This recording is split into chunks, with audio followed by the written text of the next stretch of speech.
மாண்புமிகு பேரவைத் தலைவர் அவர்களே, நம்மளோட குடும்பத்தில் இருக்கிற, நம்மளோட வீட்டில் இருக்கிற நம்ம பாட்டியை, நம்ம அம்மாவை, நம்ம அக்காவை, நம்ம தங்கச்சியை பற்றின ஒரு தீர்மானம். அதை பற்றி பேசுகிறதுக்கு, அவங்களுக்காக பேசுகிறதுக்கு நம்ம மனசில் இருந்து, நம்ம இதயத்தில் இருந்து பேசுகிறேன். இதுக்கு முன்னாடி இந்த விஜய்க்கு கிடைச்ச இடத்துக்கும், இதுக்கு முன்னாடி இந்த விஜய்க்கு கிடைச்ச இடத்துக்கும் இன்னைக்கு இந்த விஜய்க்கு கிடைச்சிருக்கிற இடத்துக்கும் மிகப்பெரிய காரணமாக இருக்கிறதுல என்னோட பாட்டி, அம்மா, அக்கா, தங்கச்சிங்க தான் மிகப்பெரிய காரணம்ங்கிறத என்னால் மறுக்கவே முடியாது. அந்த நன்றி விசுவாசத்தோட, அப்படி ஒரு உணர்வோடு தான் இப்போ இங்கே நின்று பேசுகிறேன். பெருசாக பணம் இருந்துட்டா ஒரு வீட்டுக்கோ, பெரிய பொருளாதாரம் இருந்துட்டா ஒரு நாட்டுக்கோ பெரிய பேர் வந்துடும்னு சில பேர் நினைக்கலாம். ஆனால் உண்மையாகவே ஒரு வீட்டுக்கோ ஒரு நாட்டுக்கோ எப்போ பெரிய பேர் கிடைக்கும் தெரியுமா? அந்த வீட்டு பெண்கள் தனிப்பட்ட முறையில் சமூகத்தில் உயர்ந்தாதான் பெரிய பேர் ஒட்டுமொத்த சமூகத்துக்கே கிடைக்கும். நம்ம தமிழ்நாட்டு மண்ணில் சங்க காலத்தில் இருந்த அன்னைக்கும் சரி இன்னைக்கும் சரி மிகப்பெரிய அடையாளமாக இருக்கிற பெண் ஆளுமைகள் நிறைய பேர் இருக்காங்க. ஔவையார், காக்கை, பாடினியார்னு சங்க காலத்து ஆளுமைகள், கண்ணகி, மணிமேகலை, குண்டலகேசி, இவங்கெல்லாம் இலக்கியத்தில் நிலைச்சு நிற்கிறவங்க. ஆண்டாள், காரைக்கால் அம்மையார், இவங்கெல்லாம் ஆன்மீகத்திலையும் இலக்கியத்திலையும் உயர்ந்த இடத்துல இருக்கிறவங்க.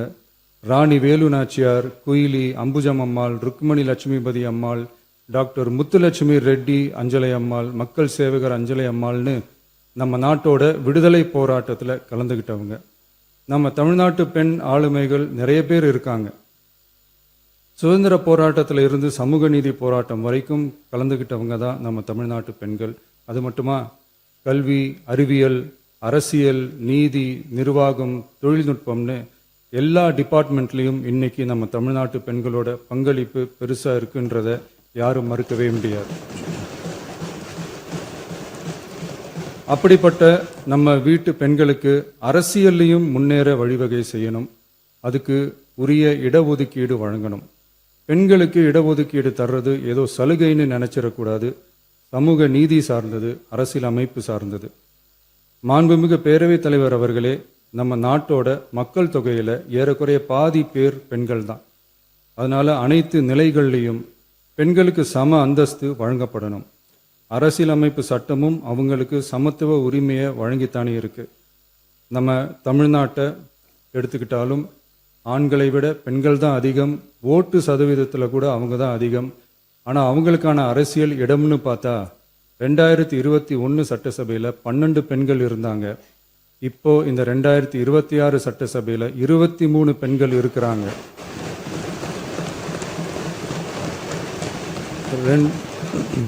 ரெண்டு மடங்கு ஆகி இருக்கு. ஆனாலும் சதவீத கணக்குப்படி பெருசாக உயரலை.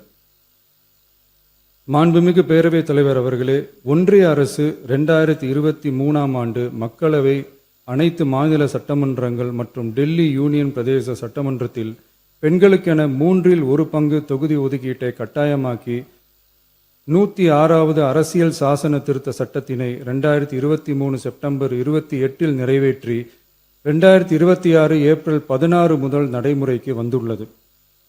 இருப்பினும் மேற்படி தொகுதி ஒதுக்கீடானது மக்கள் தொகை கணக்கெடுப்பு மற்றும் அதை தொடர்ந்து நடக்கும் தொகுதி மறுவரையறை பணிகளுக்கு பிறகுதான் முழுமையாக நடைமுறைக்கு வரும் என்று தெரிவிக்கப்பட்டுள்ளது.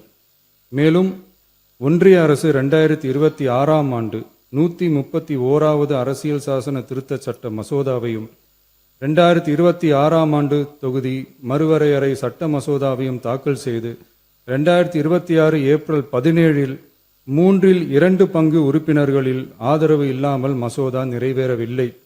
அவ்வாறு மக்கள் தொகை கணக்கெடுப்பு மற்றும் தொகுதி மறுசீரமைப்புடன் பெண்களுக்கான தொகுதி ஒதுக்கீட்டை இணைப்பதால் அதனை நடைமுறைப்படுத்த மேலும் பல ஆண்டுகள் காலதாமதம் ஆகலாம். மாண்புமிகு பேரவைத் தலைவர் அவர்களே, நாடாளுமன்றம் மற்றும் மாநில சட்டமன்றங்களில் மகளிருக்கென 1/3 பங்கு தொகுதி ஒதுக்கீட்டு செய்து சட்டம் நிறைவேற்றப்பட்டிருந்த போதிலும் அதனை நடைமுறைப்படுத்துவதில் ஏற்படும் கால தாமதத்தினால் அச்சட்டம் நிறைவேற்றப்பட்டதன் நோக்கம் நிறைவேறாமல் காலம் தாழ்த்தப்படும் சூழ்நிலை உருவாகியுள்ளது.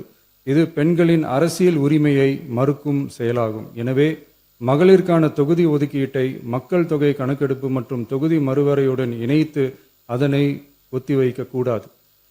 மேற்படி தொகுதி ஒதுக்கீட்டை விரைந்து நடைமுறைப்படுத்துவதற்கு உரிய நடவடிக்கைகள் எடுக்கப்பட வேண்டும் என தமிழ்நாடு அரசு ஒன்றிய அரசை வலியுறுத்துகிறது. மாண்புமிகு பேரவைத் தலைவர் அவர்களே, நம்ம டிவிகே அரசு பெண்களுக்கான அரசியல் அதிகாரம் வழங்குறதுல முன்னோடி மாநில அரசாதான் இருக்கு. 4 பெண் அமைச்சர்கள் இருக்கிறாங்க. பெண்கள் பாதுகாப்புக்கு சிங்கப்பெண் சிறப்பு அதிரடிப்படை இருக்கு. பெண்களுக்கான பாதுகாப்புல, பெண்களுக்கான இம்பார்ட்டன்ஸ்ல டிவிகே அரசு ரொம்ப கவனமாக தான் இருக்கு. இனியும் அப்படிதான் இருக்கும். உள்ளாட்சியில பெண்களுக்கு 50% இடஒதுக்கீடு கொடுத்ததும் இன்னைக்கு ஆயிரக்கணக்கான பெண்கள் மக்கள் பிரதிநிதிகளா மாறி இருக்காங்க. அவங்களோட தலைமை பண்பும் ப்ரூவ் ஆகி இருக்கு. அதே மாதிரி பெண்களோட வெற்றியை சட்டமன்றத்திலையும் பார்லிமெண்ட்லையும் எக்ஸ்டெண்ட் பண்ண வேண்டிய நேரம் வந்துருச்சு. மாண்புமிகு பேரவைத் தலைவர் அவர்களே, இன்று இந்த பேரவையின் வாயிலாக பெண்களுக்கான 33% இடஒதுக்கீட்டை இனியும் தாமதிக்காமல் நடைமுறைப்படுத்த வேண்டும் என்று ஒன்றிய அரசை வலியுறுத்துகிறோம். இது பெண்களுக்கான சலுகை இல்லை, இது அவர்களுடைய ஜனநாயக உரிமை. இது ஒருவருக்கான வெற்றி அல்ல, இது இந்திய ஜனநாயகத்தின் வெற்றி. ஒரு பெண் அதிகாரம் பெறும்போது ஒரு குடும்பம் உயர்கிறது. ஆயிரக்கணக்கான பெண்கள் அதிகாரம் பெறும்போது ஒரு நாடே உயர்கிறது. மக்கள் தொகை கணக்கெடுப்பு மற்றும் தொகுதி மறுசீரமைப்புடன் பெண்களுக்கான தொகுதி ஒதுக்கீட்டை இணைப்பதால் ஏற்படும் காலதாமதத்தின் காரணமாக பெண்களுக்கான தொகுதி ஒதுக்கீட்டை ஒத்திவைக்க கூடாது என்றும் அதை விரைவாக அமல்படுத்த தகுந்த அரசியலமைப்பு மற்றும் சட்டப்பூர்வ நடவடிக்கைகள் எடுக்கப்பட வேண்டும் என்றும் தமிழ்நாடு அரசு ஒன்றிய அரசை வலியுறுத்துகிறது.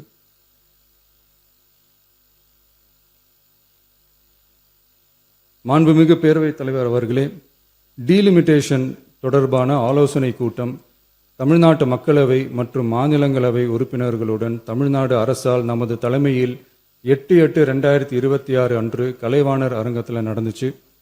அந்த கூட்டத்தில் தமிழ்நாட்டை சேர்ந்த அனைத்து மக்களவை மற்றும் மாநிலங்களவை உறுப்பினர்களுக்கும் அழைப்பு விடுக்கப்பட்டு இந்திய தேசிய காங்கிரஸ் கட்சியின் 11 உறுப்பினர்களும், விடுதலை சிறுத்தைகள் கட்சியின் 2 உறுப்பினர்களும், இந்திய கம்யூனிஸ்ட் கட்சியின் 2 உறுப்பினர்களும், மார்க்சிஸ்ட் கம்யூனிஸ்ட் கட்சியின் 2 உறுப்பினர்களும், இந்திய யூனியன் முஸ்லீம் லீக் கட்சியின் உறுப்பினரும் மற்றும் மறுமலர்ச்சி திராவிட முன்னேற்ற கழகத்தின் உறுப்பினரும் என 6 கட்சிகளை சேர்ந்த உறுப்பினர்கள் பங்கேற்றாங்க.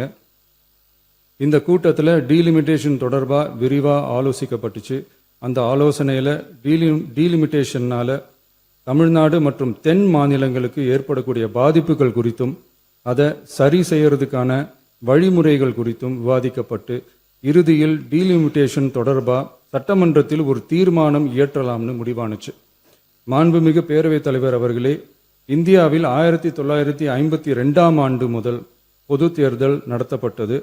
அது தொடர்ந்து ஒவ்வொரு 10 ஆண்டுகளுக்கு ஒரு முறை நடத்தப்படுற சென்சஸ் டீட்டெயில்ஸ் படி மக்களவை மற்றும் சட்டப்பேரவை தொகுதிகளின் எண்ணிக்கையை மறுசீரமைப்பு செஞ்சு 1976 வரை தேர்தல்கள் நடத்தப்பட்டது. இந்த நிலையில் 1976ஆம் ஆண்டு 42வது அரசியலமைப்பு சட்ட திருத்தப்படி மக்கள் தொகையை சிறப்பாக கட்டுப்படுத்தும் மாநிலங்களுக்கு டீலிமிட்டேஷன் காரணமா மக்களவை உறுப்பினர் எண்ணிக்கையில் எந்தவித பாதிப்பும் ஏற்படக்கூடாது என்பதற்காக அடுத்த 25 வருஷத்துக்கு 1971ஆம் ஆண்டு சென்சஸ் படி பாராளுமன்ற உறுப்பினர்களின் எண்ணிக்கை வைக்கப்படும்னு சட்டம் இயற்றப்பட்டது. அதை தொடர்ந்து அதே நிலையை முன்னிறுத்தி 84வது மற்றும் 87வது அரசியலமைப்பு சட்ட திருத்தம் 1971 சென்சஸ் படி மக்களவை தொகுதிகள் நிலைநிறுத்தப்பட்டன. இந்த திருத்தங்களோட நோக்கமே மக்கள் தொகை கட்டுப்பாட்டை செயல்படுத்திய மாநிலங்களின் உரிமைகளை பாதுகாக்கிறது தான். மாண்புமிகு பேரவைத் தலைவர் அவர்களே, அந்த 25 வருஷ லிமிட் இந்த 2026 முடியுது. இதை முன்னிட்டு கடந்த 50 வருஷமா இருந்து வந்த டீலிமிட்டேஷன் தடையை அகற்றி 2011 சென்சஸ் அடிப்படையில் மக்களவை மற்றும் சட்டப்பேரவை தொகுதிகளின் எண்ணிக்கையை நிர்ணயிக்க நாடாளுமன்றத்தில் ஒரு மசோதா ஏப்ரல் 2026 அறிமுகப்படுத்தப்பட்டு அந்த மசோதா தோல்வியில் முடிஞ்சது. இப்போ மீண்டும் ஒன்றிய அரசு மக்களவை உறுப்பினர்களின் எண்ணிக்கையை 50% அதிகரிக்க செய்து டீலிமிட்டேஷன் மசோதாவை அறிமுகப்படுத்த உத்தேசித்து இருப்பதா சில அரசியல் கட்சிகள் தெரிவிப்பதா கூறப்படுது. இந்த வரக்கூடிய மசோதா குறித்து 8/8/2026 பாராளுமன்ற உறுப்பினர்களோட நடந்த கூட்டத்தில் விவாதிச்சப்போ மேலே சொன்ன மாதிரி தற்போது அறிமுகப்படுத்தப்பட உள்ள மசோதா நிறைவேறினால் ஒவ்வொரு மாநிலத்துக்கும் தலா 50% மக்களவை உறுப்பினர்களின் எண்ணிக்கையை முதலில் அதிகரித்தாலும் அதனைத் தொடர்ந்து 2026 சென்சஸுக்கு பிறகு அரசியலமைப்பு பிரிவு ஆர்டிகல் 81(2)A அதன் கீழ் மாநிலத்தின் மக்கள் தொகையின் அடிப்படையில் தொகுதிகள் மறுசீரமைக்கப்படும். இப்படி செஞ்சா தென் மாநிலங்களின் பாராளுமன்ற உறுப்பினர் எண்ணிக்கை வெகுவா குறைய வாய்ப்பு இருக்கு. கடைசியில மக்கள் தொகை கட்டுப்பாட்டை சிறப்பாக செயல்படுத்தின தமிழ்நாடு உள்ளிட்ட தென் மாநிலங்களுக்கு பெரும் அரசியல் பிரதிநிதித்துவ அநீதி இழைக்கப்படும். சர்வ வல்லமை பெற்றதா டீலிமிட்டேஷன் ஆணையம் இருக்கு. இந்த அதிகாரத்தை தவிர்த்து பாராளுமன்றத்திற்கே இறுதி செய்யும் அதிகாரம் இருக்க வேண்டும் என்ற கருத்தும் முன்வைக்கப்பட்டது.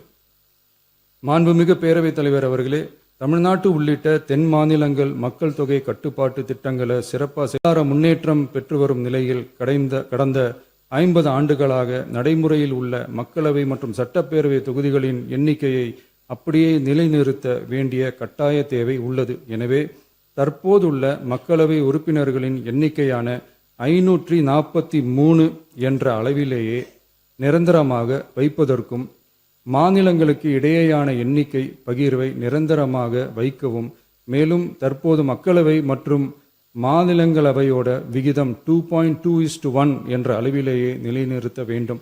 அதற்கு தேவையான மற்றும் உரிய சட்ட திருத்தங்கள் பாராளுமன்றத்தில் கொண்டு வர வேண்டும் என்ற கருத்தை ஒருமனதா தீர்மானிக்கப்பட்டுச்சு. மாண்புமிகு பேரவைத் தலைவர் அவர்களே, மகளிர் இடஒதுக்கீடு சட்டத்தினை அமுல்படுத்த மேலும் காலதாமதம் இல்லாமல் தற்போது 543 என்ற நிலையிலேயே 1/3 தொகுதி மகளிர் தொகுதிக்கு வருகின்ற 2029 பாராளுமன்ற தேர்தலில் நடைமுறைப்படுத்த வேண்டும் என்ற முன்மொழியும் தீர்மானிக்கப்பட்டுச்சு. ஆகவே மேற்கூறிய காரணங்களால் தமிழ்நாட்டில் உள்ள அனைத்து சட்டமன்ற கட்சியின் தலைவர்களும் ஒருமித்த கருத்தோடு தமிழ்நாட்டை முன்னிறுத்தி கட்சி வேறுபாடின்றி ஒருமித்த குரலில் பேச வேண்டும் என்ற கருத்தை வலியுறுத்தி நாம முன்மொழிகிற தீர்மானத்தை ஒருமனதாக நிறைவேற்றி தருமாறு கேட்டுக்கொள்கிறோம். தொகுதி மறுவரையறை மற்றும் மகளிர் இடஒதுக்கீடு அரசினர் தனி தீர்மானம். தமிழ்நாடு உள்ளிட்ட அனைத்து மாநிலங்கள் மற்றும் யூனியன் பிரதேசங்களில் மக்களவை சட்டப்பேரவை உறுப்பினர்களின் எண்ணிக்கையானது கடந்த 50 ஆண்டுகளாக 1971ஆம் ஆண்டினுடைய மக்கள் தொகை கணக்கெடுப்பு புள்ளி விவரங்களின்படி நிர்ணயிக்கப்பட்டு தேர்தல்கள் நடத்தப்பட்டு வருகிறது. ஏப்ரல் 2026 பாராளுமன்றத்தில் கடந்த 50 ஆண்டு கால தொகுதி மறுவரையறை தடையை நீக்கவும் 2011ஆம் ஆண்டு மக்கள் தொகை கணக்கெடுப்பு அடிப்படையில் தொகுதி மறுவரையறை செய்திடவும் மக்களவை உறுப்பினர்களின் எண்ணிக்கையை 550 850 அதிகரிக்கவும் கொண்டுவரப்பட்ட அரசியலமைப்பு சட்ட திருத்த மசோதா தோல்வியடைந்தது. இந்நிலையில் மீளவும் மேற்குறிப்பிட்ட அரசியலமைப்பு சட்ட திருத்த மசோதா கொண்டுவரப்பட உள்ளது என தெரிந்ததின் அடிப்படையில் 1971க்கு பிறகு உள்ள எந்த மக்கள் தொகை கணக்கெடுப்பை அடிப்படையாக கொண்டு தொகுதி மறுவரையறை செய்தாலும் மக்கள் தொகையை சிறப்பாக கட்டுப்படுத்திய தமிழ்நாடு உள்ளிட்ட தென் மாநிலங்களின் நாடாளுமன்ற பிரதிநிதித்துவம் நிரந்தரமாக பாதிக்கப்படும் என்பது நிதர்சனமான உண்மை. ஒன்றிய அரசு அளித்த உறுதியின்படி மக்கள் தொகை கட்டுப்பாட்டு திட்டங்களை சிறப்பாக செயல்படுத்தி நல்ல பொருளாதார வளர்ச்சி கண்டு நல்ல சுகாதாரம் மக்கள் நல திட்டங்களை மேற்கொண்டு வரும் எந்த ஒரு மாநிலமும் தொகுதி மறுவரையால் பாதிக்கப்படாமல் பார்த்து கொள்வது ஒன்றிய அரசின் தலையாய கடமையாகும். எனவே தற்போதுள்ள மக்களவை உறுப்பினர்களின் எண்ணிக்கையான 543 என்ற அளவிலேயே நிரந்தரமாக வைப்பதற்கும் மாநிலங்களுக்கு இடையேயான எண்ணிக்கை பகிர்வை நிரந்தரமாக வைக்கவும், மேலும் தற்போது மக்களவை மற்றும் மாநிலங்கள் அவையினுடைய விகிதம் 2.2:1 என்ற அளவிலேயே நிலைநிறுத்த வேண்டும் என்றும், அதே வேளையில் பெண்களுக்கான 33% இடஒதுக்கீட்டை காலதாமதமின்றி தற்போது 543 தொகுதிகளின் அடிப்படையிலேயே 2029ஆம் ஆண்டு மக்களவைத் தேர்தலில் நடைமுறைப்படுத்த வேண்டும் என்றும் ஒன்றிய அரசை வலியுறுத்தி தமிழ்நாடு சட்டமன்ற பேரவை கீழ்கண்ட தீர்மானங்களை ஒருமனதாக நிறைவேற்றுகிறது. 1. நாடாளுமன்ற மக்களவையின் மொத்த உறுப்பினர்களின் எண்ணிக்கையை 543 என்ற நிலையிலேயே நிரந்தரமாக்க வேண்டும். 2. தற்போதுள்ள மக்களவை உறுப்பினர்களின் இடங்களின் எண்ணிக்கையை மாநிலங்களுக்கிடையே, அதாவது விகிதாச்சார பிரதிநிதித்துவம் தற்போதுள்ள அளவிலேயே நிரந்தரமாக்க வேண்டும். 3. வரவிருக்கும் மக்களவை பொது தேர்தலிலும் அதன் பிறகு சட்டமன்ற பொது தேர்தல்களிலும் 1/3 தொகுதி ஒதுக்கீட்டு பலனை பெண்கள் பெறுவதை உறுதி செய்ய வேண்டும் என ஒன்றிய அரசை தமிழ்நாடு சட்டமன்ற பேரவை ஒருமனதாக வலியுறுத்துகிறது. மாண்புமிகு பேரவைத் தலைவர் அவர்களே, இந்த தீர்மானம் ஒரு அரசியல் கட்சியின் தீர்மானம் அல்ல, தமிழ்நாட்டின் உரிமையை நிரந்தரமாக பாதுகாக்கும் தீர்மானம். எனவே அனைத்து கட்சிகளை சேர்ந்த மாண்புமிகு பேரவை உறுப்பினர்கள் இந்த தீர்மானத்தை ஒருமனதாக நிறைவேற்றி தர வேண்டும் என்று கேட்டுக்கொள்கிறோம். நன்றி. மாண்புமிகு